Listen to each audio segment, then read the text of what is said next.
ನಿರ್ದೇಶಕ ಯೋಗರಾಜ್ ಭಟ್ ವಿರುದ್ಧ ಎಫ್ಐಆರ್ ದಾಖಲಾಗಿದೆ. ಮನದ ಕಡಲು ಸಿನಿಮಾ ಚಿತ್ರೀಕರಣದ ವೇಳೆ ಅವಘಡವೊಂದು ಸಂಭವಿಸಿದೆ. 30 ಅಡಿ ಎತ್ತರದಿಂದ ಬಿದ್ದಿದ್ದಂತಹ ಲೈಟ್ ಮ್ಯಾನ್ ದುರ್ಮರಣ ಹೊಂದಿದ್ದಾರೆ.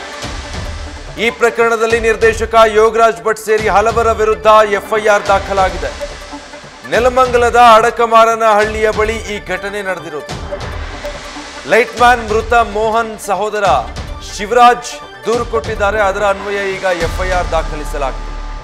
ನಿರ್ದೇಶಕ ಯೋಗರಾಜ್ ಭಟ್ ಸೇರಿದ ಹಾಗೆ ಹಲವರ ವಿರುದ್ಧ ಎಫ್ಐಆರ್ ದಾಖಲಾಗಿದೆ.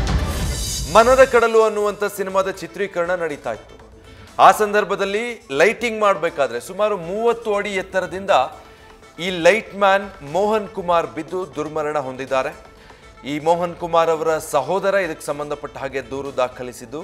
ನಿರ್ದೇಶಕ ಯೋಗರಾಜ್ ಭಟ್ ಸೇರಿದ ಹಾಗೆ ಚಿತ್ರತಂಡದ ಇನ್ನು ಹಲವರ ವಿರುದ್ಧ ಎಫ್ಐಆರ್ ದಾಖಲಾಗಿದೆ.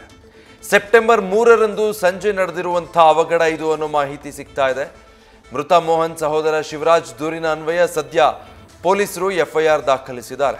ಸೆಪ್ಟೆಂಬರ್ 3ನೇ ತಾರೀಕು ನೆಲಮಂಗಲದ ಅಡಕಮಾರನಹಳ್ಳಿ ಸಮೀಪ ಶೂಟಿಂಗ್ ನಡೀತಾ ಇತ್ತು. ಆಗ ಲೈಟ್ ಮ್ಯಾನ್ ಮೋಹನ್ ಕುಮಾರ್ ಸುಮಾರು 30 ಅಡಿ ಎತ್ತರದಿಂದ ಬಿದ್ದು ದುರ್ಮರಣ ಹೊಂದಿದ್ದಾರೆ.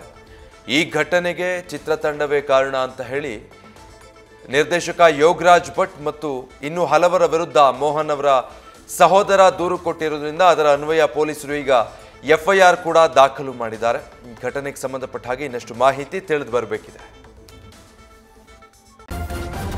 ನ್ಯೂಸ್ ಫಸ್ಟ್ ನಿರ್ಭೀತಿಯಿಂದ ನಿಮ್ಮ ಪರವಾಗಿ.